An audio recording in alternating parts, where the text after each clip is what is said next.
ছাত্র জনতার রোশনালে ধ্বংসস্তূপ ধানমন্ডি ৩২ নম্বর। ২ দিনের ৩৫ জেলায় আওয়ামী লীগ নেতাদের বাড়ি ভাঙচুর। দেশকে অস্থিতিশীল করার চেষ্টা হলে কঠোর ব্যবস্থার হুঁশিয়ারি অন্তর্বর্তী সরকারের, শক্ত হাতে প্রতিহতের ঘোষণা। পলাতক হাসিনা দেশে অস্থিরতা সৃষ্টি করতে চায়, অভিযোগ জামায়াতের আমিরের। সবাইকে ঐক্যবদ্ধ থাকার আহ্বান। এবং আবারও বোতলজাত সয়াবিন তেলের বাজারের সংকট, বিক্রি হচ্ছে বাড়তি দরে, ক্রয় ক্ষমতায় মিলছে সবজি।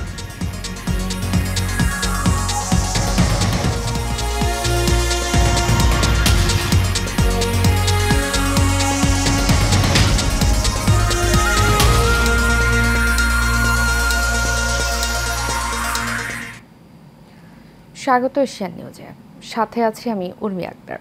এতক্ষণ শুনছিলেন বিআরবি কেবল ইন্ডাস্ট্রিজ লিমিটেড সংবাদ শিরোনাম। এবারে চলে যাব পুরো খবরে। রাজধানীর ধানমন্ডি ৩২ নম্বর সড়কে শেখ মুজিবুর রহমানের বাড়িটির অর্ধেকের বেশি অংশ ভেঙে গুড়িয়ে দেওয়া হয়েছে। ভবনটিতে এখনও ভাঙচুর চালাচ্ছে ক্ষুব্ধ ছাত্র জনতা। তবে আজ ভবনটি ভাঙতে ব্যবহার করা হচ্ছে না বুলডোজার। ভবন ভাঙা দেখতে বাড়ির সামনে ভিড় করেছেন উৎসুক মানুষ। আরও জানাচ্ছেন মেহরাব সুমন।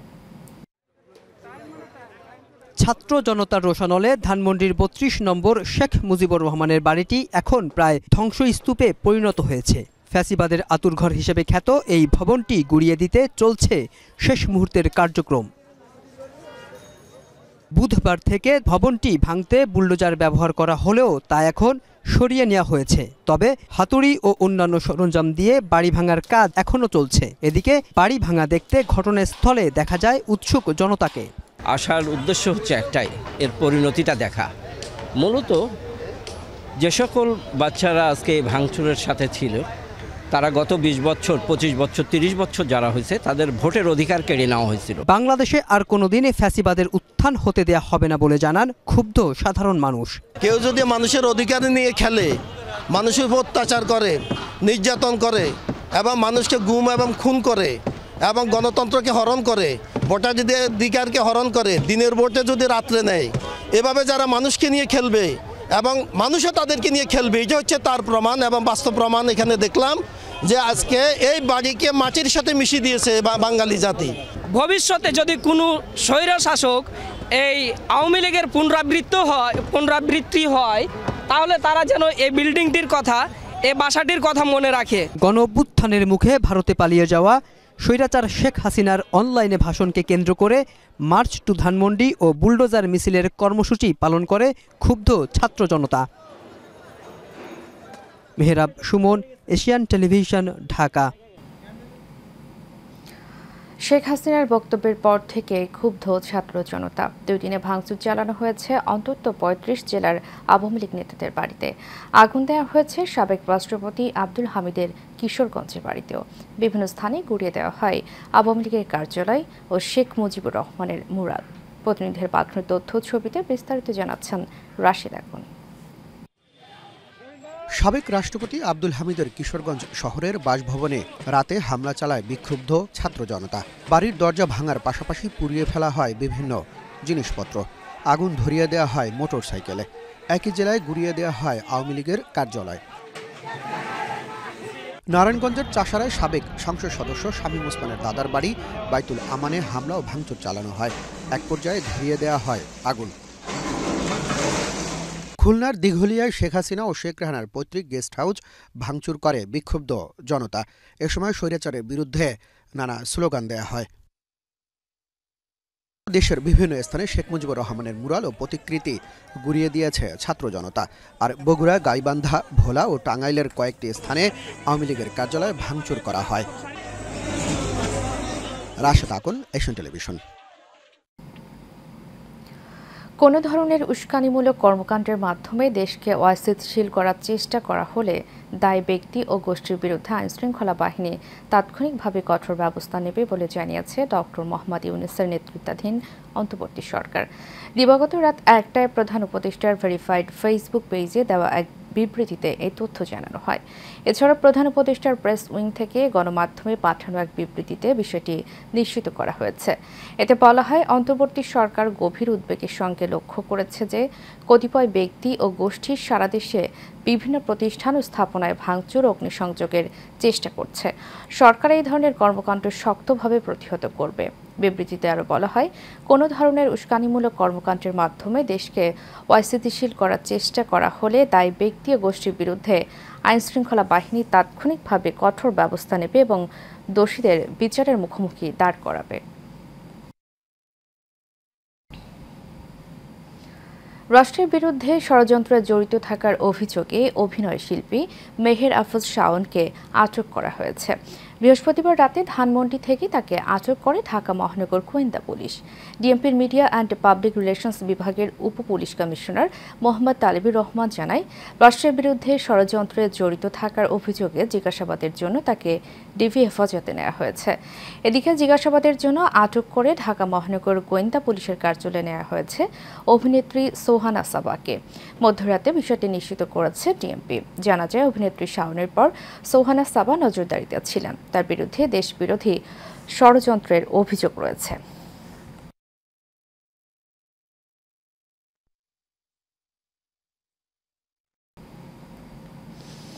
ফ্যাসিবাদীরা পালিয়ে গিয়ে দেশকে অস্থিতিশীল করতে উস্কানি দিয়ে যাচ্ছে। উস্কানির ফলে বর্তমানে দেশে যে পরিস্থিতি সৃষ্টি হবে তার দায়ভার সম্পূর্ণ উস্কানিদাতার। সকালে নারায়ণগঞ্জে এক জনসভায় কথা বলেন বাংলাদেশ জামাত ইসলামীর আমির ডক্টর শফিকুর রহমান।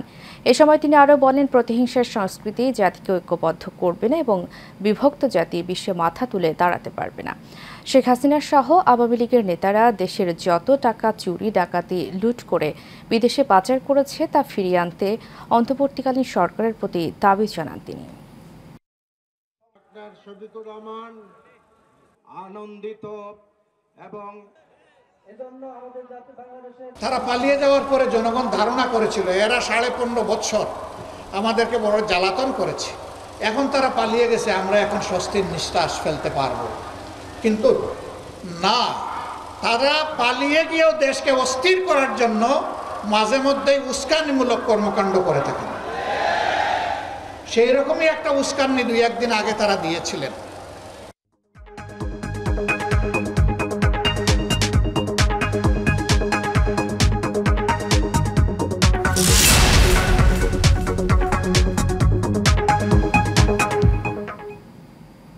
এবার এক্সিম ব্যাংক বাণিজ্য সংবাদ। হঠাৎ রাজধানীর বাজারে দেখা দিয়েছে বোতলজাত সয়াবিন তেলের তীব্র সংকট। সরবরাহ কমের অজুহাতে বেশি দামে তেল বিক্রি করছেন বিক্রেতারা। এদিকে চালের দামও বাড়তি বলে অভিযোগ করেছেন ক্রেতারা। তবে সবজির দাম এখনও ক্রয় ক্ষমতার মধ্যে আছে। আরও জানাচ্ছেন ওয়ালিদ সিদ্দিকী। আবারও রাজধানীর বাজারে দেখা দিয়েছে বোতলজাত সয়াবিন তেলের সংকট। বেশিরভাগ দোকানেই তেল নিয়ে দেখা যায় তেলেসমতি। তেল সরবরাহ কম বেশি কিছু বুঝতেছি না, অনেক সময় পাই অনেক সময় পাই না। 5 কার্টুন অর্ডার দিলে 2 cartoon 5 litre 1 cartoon 2 litre 1 cartoon করে তেল দেয়, তাও তীর কোম্পানিরটা। অন্য কোনো কোম্পানির তেল পাইতেছি না, এখনো প্রায় 2 মাস হয়ে গেছে। সয়াবিন তেলটা বর্তমানে তো মনে করেন বাজারে নাই বললেই চলে। আমি কালকে এক দোকানে গেলাম আর কি, যাওয়ার পর একটা তেলের কথা বললাম, তো বললো যে সরষের কিছু ছোট ছোট তেল আছে মানে বোতলগুলো, আর আপনার সয়াবিন তেল নাই বললেই চলে। এদিকে সবজির বাজারে স্বস্তি এখনো অব্যাহত আছে। নতুন আলু পাওয়া যাচ্ছে 30 টাকা কেজি দরে। বেগুন, লাউ, সিমও আছে ক্রয় ক্ষমতার মধ্যেই। তবে মাছের দাম একটু বেশি বলে অভিযোগ করেন ক্রেতারা।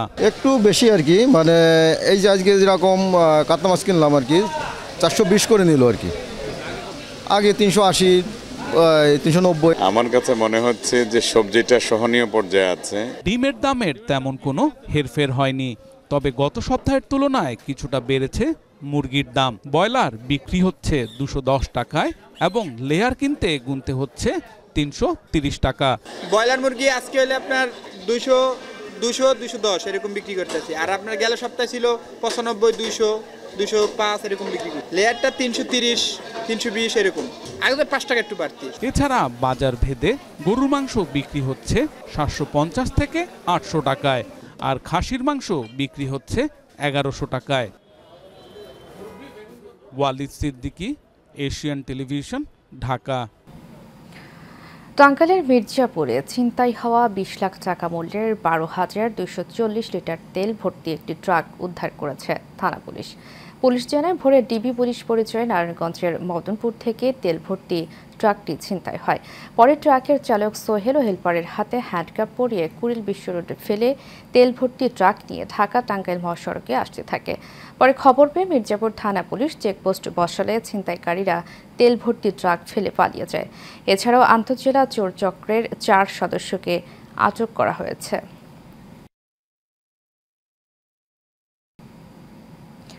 ঢাকা দক্ষিণ সিটির 33 নম্বর ওয়ার্ডের সাবেক কাউন্সিলর আওয়াল বাহিনীর লোকজন এখন বিএনপির ছত্রছায়ায় দাপিয়ে বেড়াচ্ছেন মাঠ। বিএনপির কিছু নামধারী নেতার মদদে স্বৈরাচার আওয়ামী লীগের প্রভাবশালী এই কাউন্সিলরের চাঁদাবাজি, দখলবাজি সহ বিভিন্ন অপকর্ম এখনও চালিয়ে যাচ্ছেন তার সহযোগীরা। সোহেল আহমেদের তথ্য ছবিতে আরও জানাচ্ছেন মজহারুল আমিন শুভ। কদিন আগেও যে মানুষগুলো সক্রিয় ছিল আওয়ামী লীগের বিভিন্ন মিটিং মিছিলে, বৈষম্য বিরোধী ছাত্র আন্দোলনে নির্বিচারে ছাত্র জনতার উপর হামলাকারী ঢাকা দক্ষিণ সিটি 33 নং ওয়ার্ডের সাবেক কাউন্সিলর আওয়াল বাহিনীর এই লোকজন এখন বিএনপির ছত্রছায়ায় মাঠ দাপিয়ে বেড়াচ্ছেন। স্থানীয়দের অভিযোগ, আওয়াল বাহিনী নতুন করে আবার চাঁদাবাজি, দখলবাজি করছে। বিএনপির ওয়ার্ড সভাপতি আব্দুর রহমান ওরফে বোমা রহমান এবং একসময় আওয়ামী লীগের ঘনিষ্ঠজন হিসেবে পরিচিত বিএনপির ওয়ার্ড সাধারণ সম্পাদক সিরাজের মদদে। বিএনপির এই দুই নেতা এবং আওয়াল বাহিনীর অন্যতম আওয়ামী লীগ নেতা নাসির, যুবলীগ নেতা হিমু, বাপ্পি সরকার সহ আরও কয়েকজন সিটি কর্পোরেশন ও পানি উন্নয়ন বোর্ডের জায়গা দখল করে রিকশার গ্যারেজ ভাড়া দিয়ে হাতিয়ে নিচ্ছেন লাখ লাখ টাকা। এছাড়া স্থানীয় সড়কের উপর কাঁচা বাজার বসিয়ে সেখান থেকেও আদায় করছেন মোটা অঙ্কের টাকা। বাদ যায়নি পাবলিক টয়লেট থেকেও চাঁদা আদায়। না এখন ওইটা গেল না, আপনার 20 টাকা গেল, ওই যে বাজার ঝাড়ু দেয় না, এই বাজার ঝাড়ু টাকা কি লেগা এটা খরচ আছে না, আপনার বাজার ময়লা চল হয়, ওই 20 টাকা নেয়। মানে ভাড়াটা নেয় কে? 850 করে ভাড়াটা নেয় কে?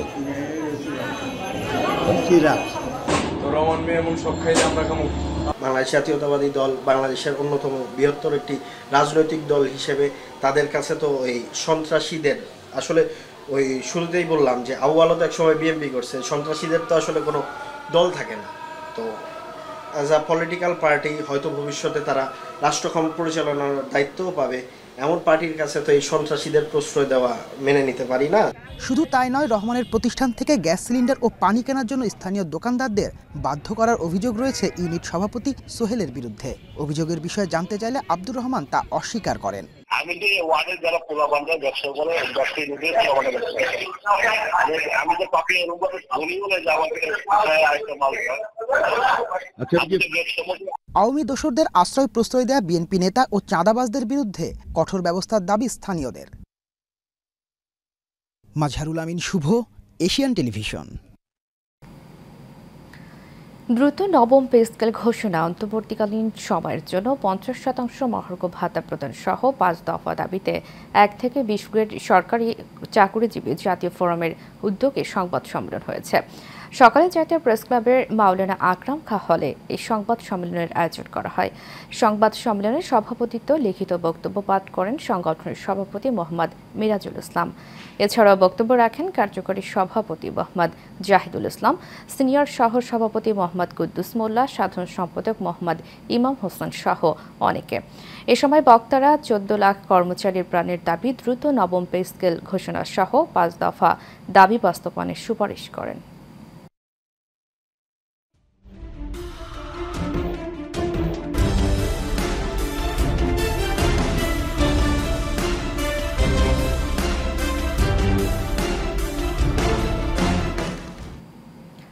এবারে সারা বাংলার খবর।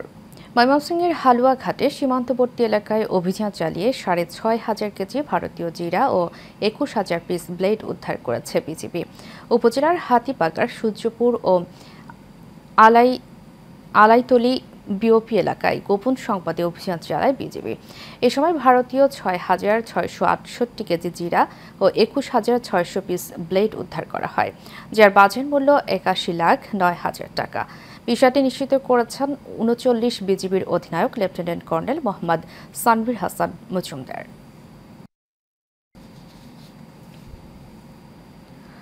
চুয়াডাঙ্গায় কয়েকদিন ধরে তাপমাত্রার পারদ ওঠানামা করছে। ঠান্ডা বাতাস আর ঘন কুয়াশায় এলাকার পরিবেশ আরও শীতল হয়ে উঠেছে। শীতের তীব্রতা বাড়ায় ভোগান্তি বেড়েছে সাধারণ মানুষের। সকাল ৬টায় চুয়াডাঙ্গায় 10.6 ডিগ্রি সেলসিয়াস তাপমাত্রা রেকর্ড করা হয়েছে। এর আগে বৃহস্পতিবার জেলায় 15.7 ডিগ্রি সেলসিয়াস তাপমাত্রা রেকর্ড করা হয়েছিল। আবহাওয়া অফিস জানায় সকাল ৬টায় চুয়াডাঙ্গায় 10.6 ডিগ্রি সেলসিয়াস তাপমাত্রা রেকর্ড করা হয়েছে। এ সময় বাতাসের আর্দ্রতা ছিল ৯৬%। আগামী ১১ ফেব্রুয়ারি পর্যন্ত তাপমাত্রা কমতে পারে।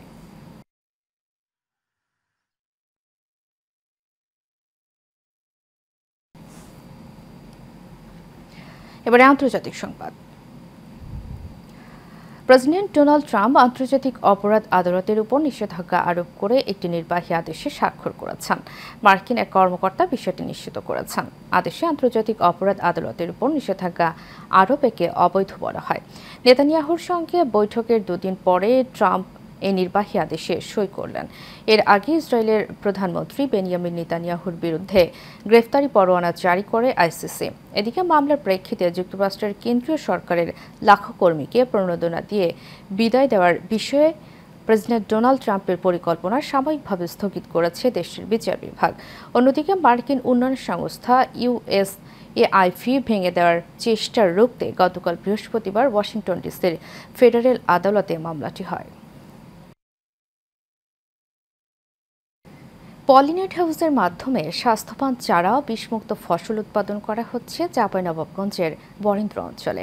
এই পদ্ধতিতে সারা বছর কম খরচে নিরাপদ সবজি, উচ্চমূল্যের ফুল ও ফসল উৎপাদনের আশা কৃষকদের। তাদের দাবি, বরেন্দ্র অঞ্চলের রুক্ষ মাটি ও আবহাওয়ার কারণে নিয়মিত চাষাবাদ ও চারা উৎপাদন ব্যাহত হচ্ছিল। তবে পলিনেট হাউসের মাধ্যমে সেই সংকট কেটে যাবে। প্রতিনিধি হানিফ মেহমুদের তথ্য ছবিতে আরও জানাচ্ছেন শফিকুল ইসলাম। ফসলের মাঠে লোহার অ্যাঙ্গেল ও পলিথিন দিয়ে তৈরি এই বিশেষ ঘরের নাম পলিনেট হাউস। চাঁপাইনবাবগঞ্জের বরেন্দ্র অঞ্চলের রুক্ষ মাটিতে এর ভেতরেই উৎপাদন করা হচ্ছে নিরাপদ ফসল ও বিভিন্ন ফসলের স্বাস্থ্যবান চারা। জেলা সদর গোমস্তাপুর নাচল উপজেলায় কৃষি বিভাগের উদ্যোগে স্থাপন করা হয়েছে ৬টি পলিনেট হাউস। উদ্যোক্তাদের দাবি, পলিনেট হাউসে বিশেষ উপায়ে সূর্য আলোক রশ্মি ও তাপমাত্রা নিয়ন্ত্রণ করা যায়। নেই পোকার আক্রমণের ভয়। চন্দ্রমল্লিকা দেখছেন আমার এখানে, দেখছেন তাই, কিন্তু সারা বাংলাদেশে আমার মনে হয় না যে এখন এক পিস আপনি দেখাইতে পারবেন। এটা আমার পলিনেট হাউসের জন্যই ফার্স্ট তাড়াতাড়ি তৈরি করা সম্ভব হয়েছে। শশাতে দেখা যাচ্ছে প্রত্যেকটা পাতার গোড়ায় গোড়ায় কিন্তু ফুল আছে, ফুল ফলে ভরপুর আছে। এটাতে আপনার বীজ কম লাগে। টেম্পারেচার যেভাবে রাখতে হয় আমার মন মতো দেখা গেল যে আমার এখন একটা শীতের ক্যাপসিকাম আছে, এখানে 18 থেকে 25 ডিগ্রি রাখতে হবে, তখন আমি এটা পুরোপুরি নিয়ন্ত্রণ করতে পারি। পলিনেট হাউসে কিন্তু বিভিন্ন রকমের সবজি এবং শসা, টমেটো, তারপরে এই ফুল সহ বিভিন্ন রকমের সবজি চাষ হচ্ছে। যে পদ্মা আছে, পদ্মাটা টেনে দিলে তাপমাত্রাটা কমে যায়, আবার সরিয়ে যখন দেওয়া যায় তখন ফের বাড়িয়ে যায়। বিনামূল্যে এসব পলিনেট হাউস তৈরি করে দিয়েছে কৃষি বিভাগ। 60% সূর্যালোক প্রতিরোধী শেড, পোকামাকড় প্রতিরোধী ইনসেক্ট নেট এবং সেচ দেওয়ার সুবিধা রয়েছে পলিনেট হাউসে। আধুনিক প্রযুক্তি সম্প্রসারণের মাধ্যমে রাজশাহী বিভাগের কৃষি উন্নয়ন প্রকল্প, এই প্রকল্পের অর্থায়নে এই গোমস্তাপুর উপজেলায় 2টি পলিনেট হাউস নির্মিত হয়েছে। 2জন কৃষি উদ্যোক্তাকে আমরা এই 2টি পলিনেট হাউস হস্তান্তর করেছি। বর্তমান সরকার যদি এটিকে আরও বাড়ায়, তা আমার মনে হয় অনেক কৃষি উদ্যোক্তা এগিয়ে আসবে এবং প্রাকৃতিক পরিবেশ বা আবহাওয়ার কারণে যে ক্ষতির সম্মুখীন হয় সেটি কিন্তু আমার মনে হয় অনেকখানি কমে যাবে। বরেন্দ্র অঞ্চলে এতদিন সকল ধরনের ফসল উৎপাদন করা যেত না, তবে পলিনেট হাউসের মাধ্যমে সেই সংকট কেটে যাবে বলে আশা কৃষকদের। Mohammad Shafiqul Islam, Asian television. শেষ করব এশিয়ান নিউজ। তার আগে বিআরবি কেবল ইন্ডাস্ট্রিজ লিমিটেড সংবাদ শিরোনামগুলো জানাবো আরও একবার।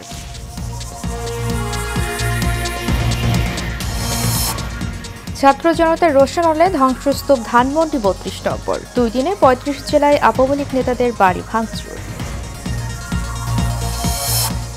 দেশকে অস্থিতিশীল করার চেষ্টা হলে কঠোর ব্যবস্থার হুঁশিয়ারি অন্তর্বর্তী সরকারের, শক্ত হাতে প্রতিহতের ঘোষণা। পলাতক হাসিনা দেশে অস্থিরতা সৃষ্টি করতে চায়, অভিযোগ জামাত আমিরের। সবাইকে ঐক্যবদ্ধ হওয়ার আহ্বান। এবং আবারও বোতলজাত সয়াবিন তেলের বাজারে সংকট, বিক্রি হচ্ছে বাড়তি দরে, ক্রয় ক্ষমতায় মিলছে সবজি।